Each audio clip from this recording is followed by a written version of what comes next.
Bhubharati portal ప్రారంభోత్సవ కార్యక్రమంలో పాల్గొన్నారు సీఎం రేవంత్ రెడ్డి. అనంతరం సీఎం రేవంత్ రెడ్డి భూభారతి పోర్టల్ ఆవిష్కరించారు. భూమి కోసం గతంలో ఎన్నో ఉద్యమాలు జరిగాయని అన్నారు. పోరాటాల నుంచే రెవెన్యూ చట్టాలు వచ్చాయని సీఎం రేవంత్ రెడ్డి స్పష్టం చేశారు. ఇక గిరిజనులకు భూములు పంచిన ఘనత కాంగ్రెస్ ప్రభుత్వానిదేనని తెలిపారు. ధరణితో ఒక ఎంఆర్ఓపై పెట్రోల్ పోసి తగలబెట్టిన పరిస్థితులు గత ప్రభుత్వంలో చూశామని బీఆర్ఎస్ పై మండిపడ్డారు. బీఆర్ఎస్ తెచ్చిన ధరణి తెలంగాణ ప్రజలకు పీడకలగా మారిందని ఆగ్రహం వ్యక్తం చేశారు.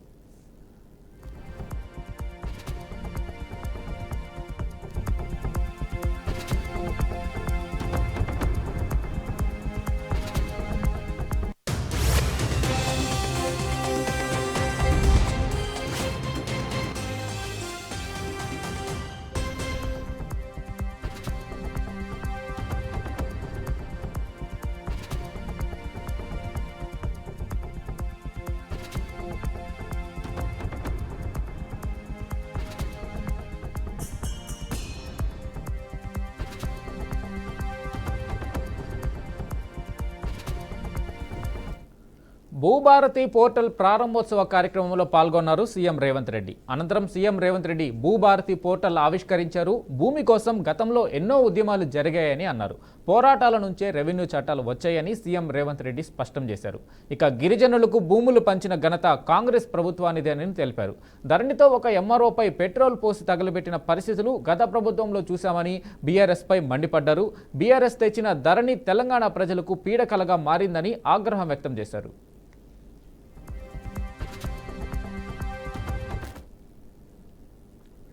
అంబేద్కర్ జయంతి సందర్భంగా గుంటూరు జిల్లా పొన్నెకల్లులో ఏర్పాటు చేసిన సభలో ముఖ్యమంత్రి చంద్రబాబు ప్రసంగించారు. ఈ సందర్భంగా వైసీపీ నేతలపై ధ్వజమెత్తారు. 5 ఏళ్ల వైసీపీ పాలనలో తనలాంటి వాళ్లకే రక్షణ లేకుండా పోయిందని సీఎం చంద్రబాబు అన్నారు. నాడు వైసీపీ ప్రభుత్వంలో రాజధాని అమరావతిని ఎడారి శ్మశానం అంటూ వర్ణించారని ఆగ్రహం వ్యక్తం చేశారు.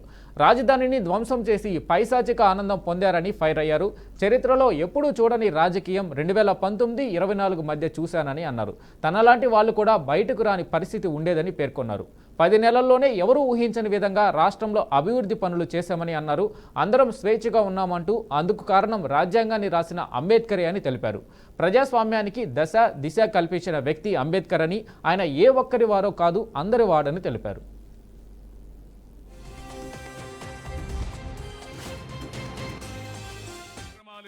ప్రభుత్వం ఈ ఎన్డీఏ ప్రభుత్వం అని చెప్పి కూడా నేను మీకు తెలియజేస్తున్నా. ఒక పక్క అభివృద్ధి, ఒక పక్క సంక్షేమం, ఇంకో పక్క సుపరిపాలన. ఇదే ఎన్డీఏ ప్రత్యేకత అని చెప్పి కూడా నేను మీకు తెలియజేసుకుంటున్నాను. ఈ నెలలో 3 మహనీయులు పుట్టారు. బడుగు బలహీన వర్గాల కోసం అనునిత్యం పనిచేశారు. ఈరోజు అంబేద్కర్ గారి జయంతి జరుపుకుంటున్నాం. మొన్ననే మీరు చూస్తే జగజ్జీవన్ రామ్ గారి యొక్క జయంతి ఉత్సవాలు జరుపుకున్నాం. ఆ తర్వాత మనం అందరం ఆలోచిస్తే ఏదైతే మహాత్మా పూలే వెనుకబడిన వర్గాల కోసం త్యాగం చేశారు, వారి జయంతి జరుపుకున్నాం. ఈ 3 నాయకుల యొక్క జయంతి జరుపుకునే సందర్భంగా నేను ఒకటే మిమ్మల్ని కోరుతున్నాను. బడుగు బలహీన వర్గాల కోసం పనిచేసిన వ్యక్తులు మీరందరూ ఈరోజు ఎన్డీఏ ప్రభుత్వం, వ్యక్తిగతంగా నేను ఎప్పుడూ పేద ప్రజలకు అండగా ఉంటానని మరొక్కసారి మీ అందరికీ హామీ ఇస్తున్నా. అది నిలబెట్టుకుంటా. అయితే ఒక్కొక్కసారి ఇలాంటి నాయకుల్ని ఒకసారి స్మరణకు తెచ్చుకోవాల్సిన అవసరం ఉంది. ఈరోజు డాక్టర్ బాబా సాహెబ్ అంబేద్కర్ అయితే 1891 ఏప్రిల్ 14న ఏపీ ముఖ్యమంత్రి చంద్రబాబు ఇవాళ అంబేద్కర్ జయంతి సందర్భంగా గుంటూరు జిల్లా పొన్నెకల్లులో ఎస్సీ కాలనీలో పర్యటించారు. స్థానికంగా ప్రవీణ్ అనే యువకుడి బైక్ రిపేర్ షాప్కు వెళ్లారు. బైక్ మెకానిక్ ప్రవీణ్ను ఆత్మీయంగా పలకరించారు. అతని స్థితిగతులు అడిగి తెలుసుకున్నారు. సరైన టూల్స్ లేకుండా మెకానిక్ పని ఎలా చేస్తావు, షెడ్ ఈ విధంగా ఉంటే ఎక్కువ మంది ఎలా వస్తారు అని ఆ యువకుడిని సీఎం చంద్రబాబు అడిగారు. అందుకే మరో చోట షాప్ పెట్టించి నీకు మంచి టూల్స్ కూడా ఇస్తామని తెలిపారు. వెంటనే జిల్లా కలెక్టర్ను పిలిచారు. యువకుడు ప్రవీణ్కు మరో మంచి ప్లేస్లో బైక్ మెకానిక్ షెడ్ కట్టించి సరైన పనిముట్లు అందించాలని ఆదేశించారు. అతడికి స్కిల్ డెవలప్మెంట్ ట్రైనింగ్ ఇప్పించాలని స్పష్టం చేశారు. ఇల్లు కూడా మంజూరు చేయాలన్నారు.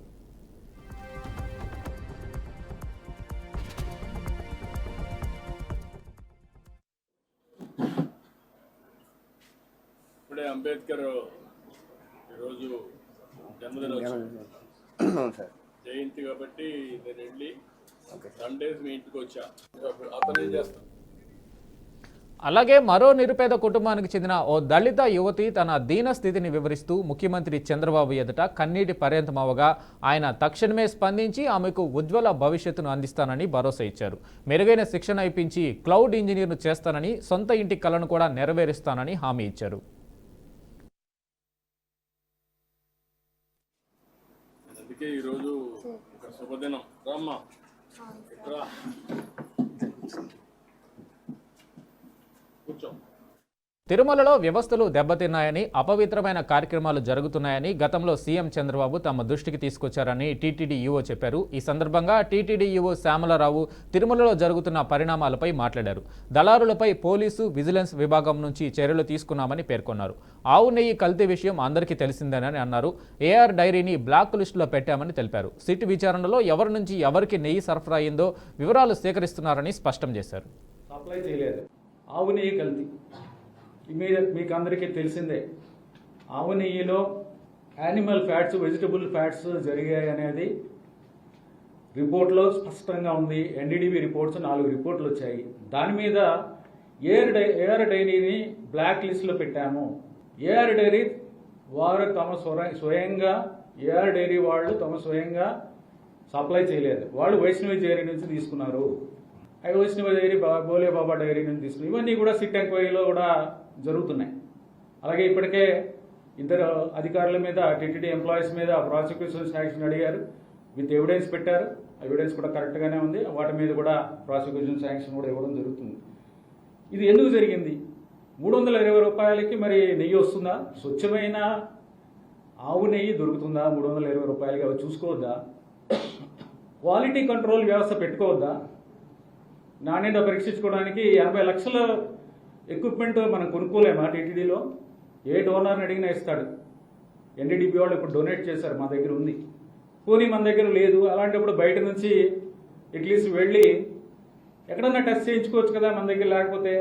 అలాగే టీటీడీ గోశాల విషయానికి వస్తే ఇన్ని చేసిన వాళ్ళు టీటీడీ గోశాల విషయం ఎందుకు మర్చిపోతాం? గోశాల విషయంలో కూడా చూసాం. గోశాల విషయంలో కూడా ఎన్నో అవకతవకలు ఉన్నాయి. టీటీడీ మాజీ చైర్మన్ భూమన కరుణాకర్ రెడ్డి ఈవో వ్యాఖ్యలకు కౌంటర్ ఇచ్చారు. టీటీడీ గోశాలలో అధిక సంఖ్యలో గోవులు చనిపోతే వాటిని తాను బయటపెట్టానని అన్నారు. మార్ఫింగ్ ఫోటోలు అంటూ ముఖ్యమంత్రి చంద్రబాబు నాయుడు చేసిన వ్యాఖ్యలకు టీటీడీ మాజీ చైర్మన్ భూమన కరుణాకర్ రెడ్డి స్పందించారు.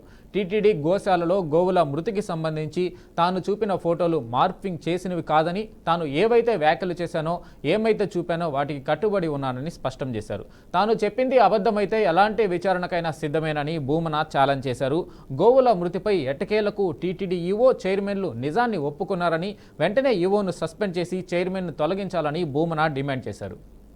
నిన్న అధ్యక్షులు గౌరవనీయ బిఆర్ నాయుడు గారు మాట్లాడుతూ చనిపోయిన ముసలి ముతక ఆవులు చనిపోకుండా ఉంటాయా, మనుషులు కూడా చచ్చిపోకుండా ఉంటారా, 22 ఆవులు చచ్చిపోయినాయి అని చెప్పినాడు. నేను చూపించిన ఫోటోలలో 70% పైగా లేగ దూడలే. అవన్నీ కూడా పత్రికల్లోనూ, వార్తల్లోనూ, మీ ప్రసార మాధ్యమాల్లోనూ కూడా వచ్చినాయి. మరి బిఆర్ నాయుడు గారి దృష్టిలో లేగదూడలు వృద్ధాప్యంతో చనిపోయినాయా అని నేను ప్రశ్నిస్తున్నా. నేను చెప్పినటువంటి ఆవులు చనిపోనే లేదు అని చెప్పినటువంటి మీరు మొదటేమో చనిపోలేదని చెప్తారు, ఆ తర్వాత ఇన్ని చనిపోయినాయని, ఈ తిరుపతి శాసనసభ్యుడు 40 చనిపోయినాడని ఆయన ఒక ప్రకటన ఇచ్చినాడు, 40 చచ్చిపోయినాయి అని. ఇంకొక ఆయన బీజేపీ అని, తెలుగు బీజేపీ నాయకుడు, ఆయన కూడా ఇలాంటి మాటలే మాట్లాడడం కూడా జరిగింది. ఏది నిజం? అంటే నేను చేసినటువంటి ఒక నిజమైన ఆరోపణ మీ గుండెల్లో గుబులు కుట్టించి భయపడి మీ ఇష్టం వచ్చినట్టుగా మాట్లాడుతున్నారు. నిన్న అధ్యక్షుడు నాయుడు గారు మాట్లాడుతూ నీ అంతు చూస్తా, నీ మీద క్రిమినల్ కేసులు పెడతాం, రాష్ట్రమంతా పెడతాము అని అన్నాడు. అంటే ఈ నెల 15న కాంగ్రెస్ శాసనసభ పక్ష సమావేశం నిర్వహించనున్నారు. శంషాబాద్లోని నోవాటెల్లో ఉదయం 11 గంటలకు సీఎం రేవంత్ రెడ్డి అధ్యక్షతన ఈ సీఎల్పీ సమావేశం జరగనుంది. ఇందులో 4 అంశాలపై ప్రధానంగా చర్చించనున్నారు. భూభారతి, సన్నబియ్యం, ఇంద్రమ్మ ఇళ్లు, ఎస్సీ ఎస్టీ వర్గీకరణపై చర్చ ఉండనుంది. ఈ మేరకు పార్టీ ఎమ్మెల్యేలు, ఎమ్మెల్సీలకు ప్రభుత్వ విప్పులు సమాచారం ఇచ్చారు.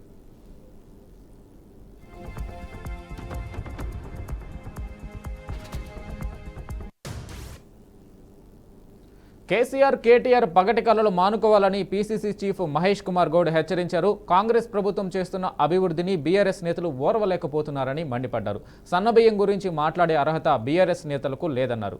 గత ప్రభుత్వంలో కేసీఆర్ ప్రమేయంతోనే పెద్ద ఎత్తున రైస్ స్కామ్ జరిగిందని, కేసీఆర్ కుటుంబ సభ్యులు దొడ్డు బియ్యాన్ని సన్నబియ్యంగా మార్చి ఎగుమతి చేసిన విషయం మర్చిపోయారా అని ప్రశ్నించారు. దేశ చరిత్రలో నిలిచిపోయే విధంగా సన్నబియ్యం పంపిణీ చేపట్టామన్నారు. 15 నెలల ప్రజాపాలనలో మార్పు చూపించామని, ప్రజల ఆకాంక్షల మేరకు కాంగ్రెస్ ప్రభుత్వం పాలన కొనసాగుతుందన్నారు. అంబేద్కర్ జయంతి సందర్భంగా ఎస్సీ వర్గీకరణ జీవో విడుదల చేశామని, ధరణితో విసిగి వేసారిన ప్రజలకు భూభారతితో మోక్షం దక్కనుందన్నారు. ఇది నిజమైన ప్రజాపాలన, ఇది ప్రజలు కోరుకున్న పాలన, ఇది ప్రజల అవసరాలు ఆకాంక్షలు తీర్చే పాలన, ఇది ప్రజల కష్ట సుఖాల్లో పాలు పంచుకునే ప్రభుత్వం అనే విధంగా పాలన అందిస్తూ ఆనాడు ఉచితంగా మహిళలకు బహిష్ ప్రవేశంతో పాటు ఇవాళటి సన్న బియ్యం వరకు ఈ 15 మాసాలు అడుగడుగున అహర్నిశలు బీద ప్రజాని కోసమే, వారి శ్రేయస్సు కోసమే కాంగ్రెస్ పార్టీ పనిచేస్తూ ఉంది. దాంట్లో భాగంగానే వీళ్ళెవ్వరు ఊహించని విధంగా దేశ చరిత్రలో ఎక్కడ కూడా అమలు అవుతలేనటువంటి బహత్తరమైనటువంటి స్కీమ్ సన్నబియ్యం. పేదవాడు కడుపు నిండా భోజనం చేసే విధంగా, ధనికుడు పేదవాడికి తేడా లేకుండా విధంగా అందరం కూడా నాణ్యమైన సన్నబియ్యం తినాలనే ఉద్దేశంతో సన్నబియ్య పథకాన్ని కాంగ్రెస్ ప్రభుత్వం, రాష్ట్ర ముఖ్యమంత్రి రేవంత్ రెడ్డి గారు ప్రవేశపెట్టడం జరిగింది. 6 గ్యారెంటీలో ఉన్న అంశాలు, కొన్ని లేని అంశాలు కూడా ప్రజల అవసరాలు, ఆకాంక్షలు గుర్తించి సుప్రీంకోర్టు తీర్పు తర్వాత ఎస్సీ వర్గీకరణను అమలు చేసిన తొలి రాష్ట్రం తెలంగాణ అని రాష్ట్ర మంత్రులు దామోదర రాజనరసింహ, ఉత్తమ్ కుమార్ రెడ్డి, పొన్నం ప్రభాకర్ అన్నారు. ఎస్సీ వర్గీకరణకు సంబంధించిన జీవో విడుదల చేసి మొదటి కాపీని సీఎం రేవంత్ రెడ్డికి అందించామని మంత్రి ఉత్తమ్ కుమార్ రెడ్డి వెల్లడించారు. ఎస్సీ వర్గీకరణపై గతంలో అసెంబ్లీలో అన్ని పార్టీల వారు మాట్లాడారు, కానీ ఏ పార్టీ కూడా దీన్ని ముందుకు తీసుకెళ్లలేదన్నారు. కాంగ్రెస్ ప్రభుత్వం ఏర్పడ్డాక ఆ దిశగా ప్రయత్నాలు చేపట్టామన్నారు. సుప్రీంకోర్టు తీర్పు వచ్చాక ప్రక్రియను వేగవంతం చేశామని, మంత్రివర్గ ఉపసంఘం ఏర్పాటు చేసుకుని ముందుకు వెళ్లామని తెలిపారు. 9 dated 14th April 2025. మరి ఈరోజు అంబేద్కర్ జయంతి కాబట్టి మరి సామాజిక స్ఫూర్తితో మరి మేము ఇదే రోజు ఎస్సీ కేటగరైజేషన్ అమలు should come into effect, should come into force అనే విధంగా మేము ప్లాన్ చేసుకొని ఈరోజు మరి ప్రకటించడం జరుగుతుంది. GO number 9 dated 14th April 2025. The following notification will be published in an extraordinary issue of the Telangana Gazette dated 14th April 25. In exercise of the powers conferred by Section 8 of the Telangana Scheduled Caste Rationalization of Reservations Act 2025, Telangana Act number 15 of 2025, the Government of Telangana hereby appoint the 14th April 2025 as the date on which the said act shall come into force. ఈ act ఈ రోజు నుంచి అమల్లోకి వస్తుంది. మరి దీని తర్వాత ఇదే రోజు డేట్తోని షెడ్యూల్ కాస్ట్ డిపార్ట్మెంట్ నుంచి మరో జియో ఇవ్వడం జరిగింది. జియో నెంబర్ తెలంగాణ భవన్లో డాక్టర్ బిఆర్ అంబేద్కర్ జయంతి వేడుకలు ఘనంగా నిర్వహించారు. ఈ కార్యక్రమంలో బీఆర్ఎస్ వర్కింగ్ ప్రెసిడెంట్ కేటీఆర్ ముఖ్య అతిథిగా పాల్గొని ప్రసంగించారు. ఈ సందర్భంగా అంబేద్కర్ వ్యక్తిత్వం, నాయకత్వం, రాజ్యాంగ నిర్మాణంలో ఆయన పాత్రను కొనియాడారు. దళిత బంధువు వల్ల పార్టీకి కొంత నష్టం జరిగినా ఒక దమ్మున్న కేసీఆర్ లాంటి నాయకుడే ఇలాంటి పథకాలు ఇస్తారన్నారు. ఇక బీఆర్ఎస్ హయాంలో అందరి అభివృద్ధిని దృష్టిలో ఉంచుకొని పథకాలు అమలు చేసినట్లు తెలిపారు. వాళ్ళు చాలామంది మాట్లాడుతుంటారు, మా నాయకులు ప్రైవేట్ సంభాషణలో నాతో, అన్న మనకు దళిత బంధు వల్ల కొంత నష్టం జరిగిందన్న రాజకీయంగా అని మాట్లాడతారు. సరే, రాజకీయంగా నష్టం జరిగితే జరగచ్చు కాక, కానీ రాజకీయాల్లో అప్పుడప్పుడు గెలుస్తాం, అప్పుడప్పుడు ఓడతాం, అవన్నీ నాకు కామన్, అది పెద్ద ఇష్యూ కాదు. నష్టం జరిగితే జరిగిండొచ్చు గాక, పర్వాలేదు. కానీ కేసీఆర్ లాంటి ఒక సాహసి, ఒక స్వాప్నికుడు, ఒక దమ్మున్న కలేజా ఉన్న నాయకుడు మాత్రమే దళిత బంధు లాంటి పథకాన్ని ఆలోచన చేయగలుగుతారు. ఇంకోటితోని రాజకీయాలు ఆలోచించి లాభ నష్టాలు బేరీ చేసుకొని ఇస్తే సీట్లు వస్తాయా, ఇవ్వకపోతే సీట్లు వస్తాయా అని ఆలోచించడానికి అర్థం కూడా కాదు. ఎందుకంటే ఒక రైతు బంధు పెట్టాలన్నా కలేజా ఉండాలి, ఒక దళిత బంధు పెట్టాలన్నా కలేజా ఉండాలి, ఒక డబల్ బెడ్రూమ్ ఇల్లు కట్టిస్తా పేదవాడికి అని చెప్పాలన్నా దమ్ముండాలి. ఆ దమ్మున్న నాయకుడు కేసీఆర్. సరే, లాభం కొంతమందికే జరగవచ్చు, అందరికీ జరిగింది. మొత్తం రాష్ట్రంలో దళిత సమాజం మొత్తానికి పైసలు అందినాయి నేను అంటలేను. కానీ ఎక్కడనో దగ్గర 1000 మైళ్ళ ప్రయాణం కూడా ఒక్క అడుగుతోనే ప్రారంభం అవుతుంది. మరి ఆ 1000 మైళ్ళ ప్రయాణానికి భారతదేశ స్వాతంత్రానంతరం మొట్టమొదటి ఎమర్జెన్సీ పేరుతో కాంగ్రెస్ రాజ్యాంగాన్ని హత్య చేసిందని తెలంగాణ బీజేపీ చీఫ్ కిషన్ రెడ్డి మండిపడ్డారు. భారత రాజ్యాంగ నిర్మాత భారతరత్న డాక్టర్ బిఆర్ అంబేద్కర్ జయంతి సందర్భంగా కిషన్ రెడ్డి నివాళులర్పించారు. కాంగ్రెస్ పార్టీపై ఫైర్ అయ్యారు. రాజ్యాంగం రాసిన అంబేద్కర్ను కాంగ్రెస్ పార్టీ అడుగడుగున అవమానించిందని సంచలన వ్యాఖ్యలు చేశారు. కాంగ్రెస్ హయాంలోనే అంబేద్కర్ రాసిన రాజ్యాంగాన్ని కాలరాసి ఎమర్జెన్సీ విధించారని గుర్తు చేశారు. ఎమర్జెన్సీ పేరుతో కాంగ్రెస్ పార్టీ రాజ్యాంగాన్ని హత్య చేసిందని ఆగ్రహం వ్యక్తం చేశారు. భారత రాజ్యాంగానికి సంబంధించినటువంటి ఒడిదుడుకులన్నిటిపైన కూడా చర్చించాల్సిన అవసరం ఉంది. ఏ రకంగా ఈ రాజ్యాంగాన్ని నిర్వీర్యం చేయాలని, ఏ రకంగా ఈ రాజ్యాంగానికి తూట్లు పడవాలని 75 సంవత్సరాలుగా కాంగ్రెస్ పార్టీ చేసిందో, ఏ రకంగా డాక్టర్ బాబాసాహెబ్ అంబేద్కర్ గారి యొక్క ఆలోచన విధానాన్ని తుంగలో తొక్కేటువంటి ప్రయత్నం చేసిందో అందరం కూడా మరి చర్చించాల్సిన అవసరం ఉందని చెప్పి ఈ సందర్భంగా నేను కోరుకుంటున్నాను.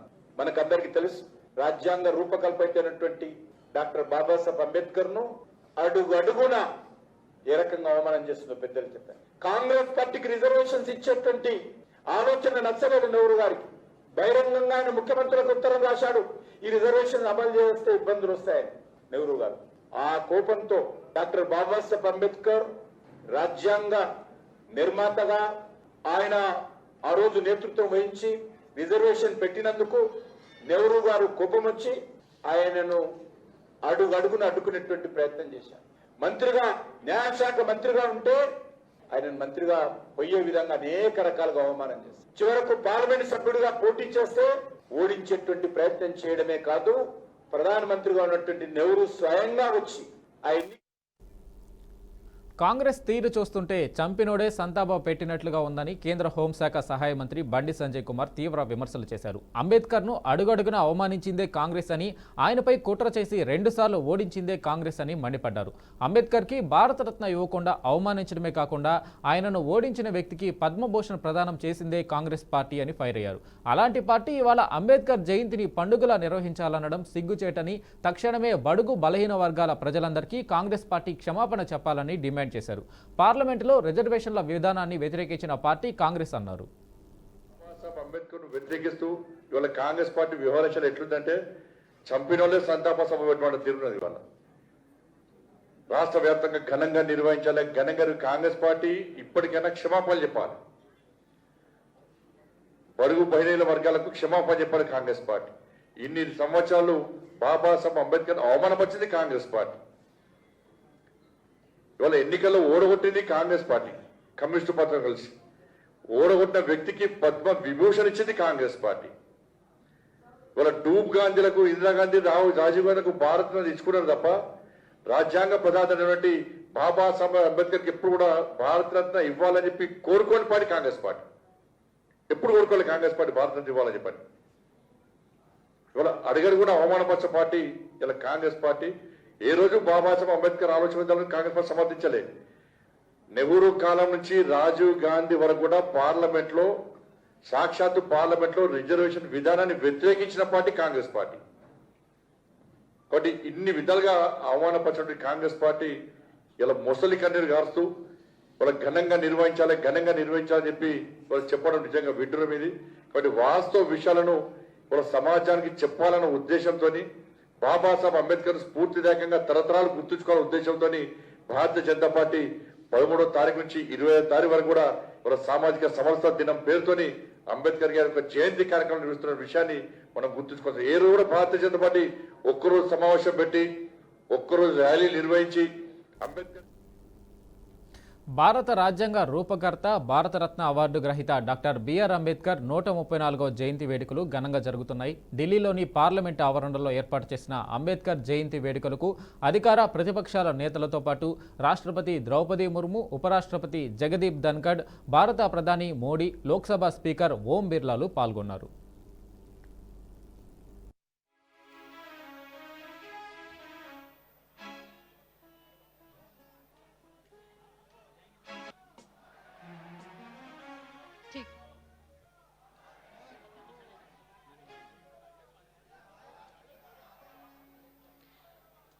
और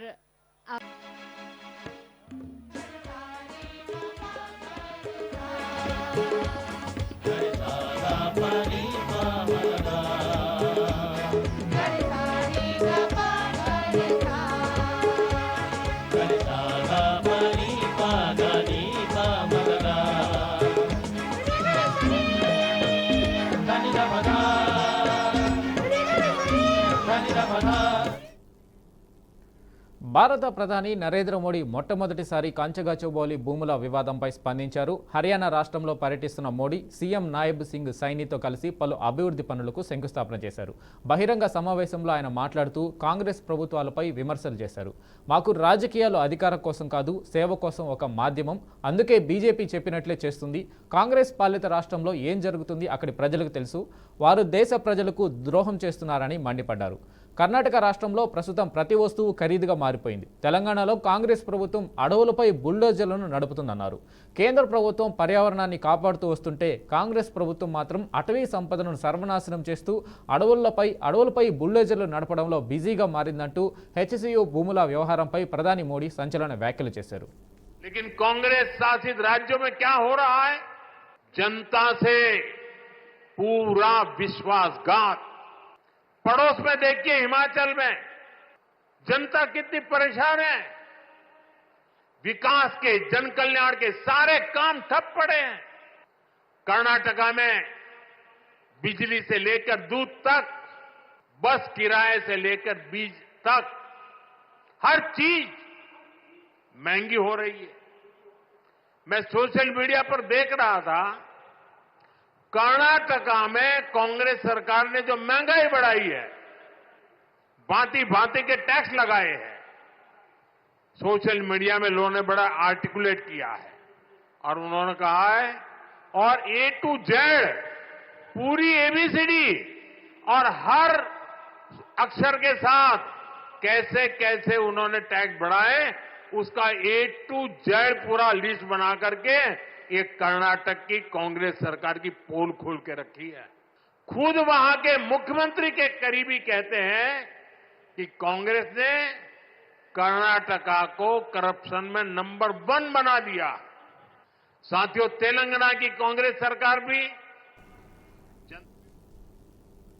కంచగచ్చబౌలి భూముల వ్యవహారంపై ప్రధానమంత్రి నరేంద్ర మోడీ చేసిన వ్యాఖ్యలపై కాంగ్రెస్ ఎంపీ చామల కిరణ్ కుమార్ రెడ్డి తీవ్రంగా స్పందించారు. ఈ 400 ఎకరాల భూముల విషయంలో అందరూ అవాస్తవాలు మాట్లాడుతున్నారని విమర్శించారు. ఫేక్ వీడియోలను సృష్టించి అసత్య ప్రచారం చేశారని తెలిపారు.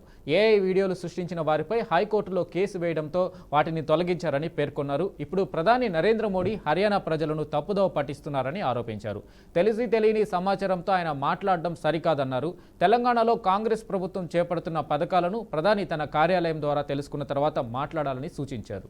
యూనివర్సిటీ అనేది గత 10 సంవత్సరాల భారతదేశ చరిత్రను తిరగరాసే విధంగా ఈ బీజేపీ సోషల్ మీడియా పనిచేస్తున్నట్టు మనం ఎన్నోసార్లు గమనించినాం.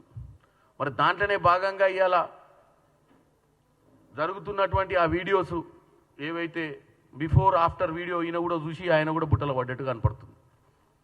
పడిపోయి ఇక్కడ అడవులన్నీ ధ్వంసం చేస్తున్నామని, అడవిలో ఉన్న జంతువులన్నింటినీ చంపేస్తున్నామని చెప్పి అంత బాధ్యత గల వ్యక్తి మాట్లాడటం అనేది చాలా దౌర్భాగ్యమైన పరిస్థితి.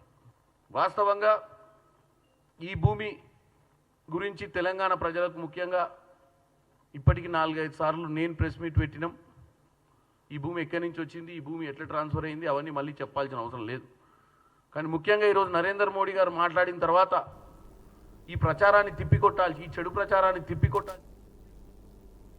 కాంగ్రెస్ అధ్యక్షుడు మల్లికార్జున్ ఖర్గే ప్రధాని మోడీ ప్రభుత్వంపై విమర్శలు ఎక్కుపెట్టారు. మోడీ ప్రభుత్వం బీఆర్ అంబేద్కర్కు మాటల్లో మాత్రమే గౌరవం ఇస్తుంది, కానీ ఆయన ఆశయాలను నెరవేర్చడానికి ఏమీ చేయలేదు.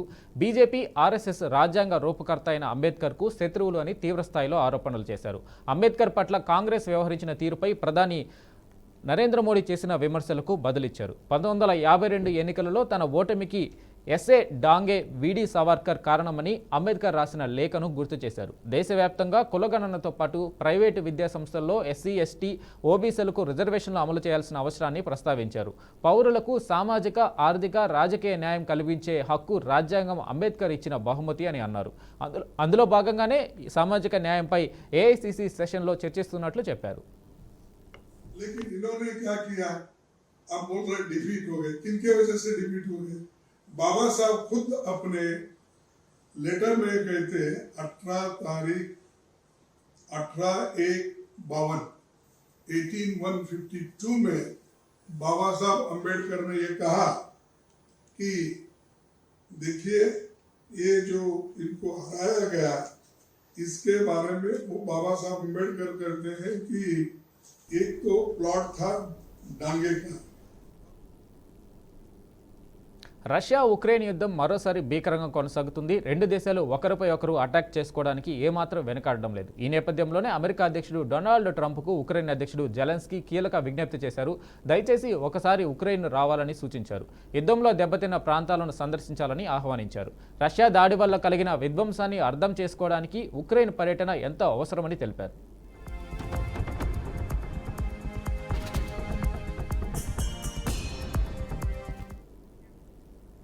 ఇవి bulletin updates. Keep watching BRK news.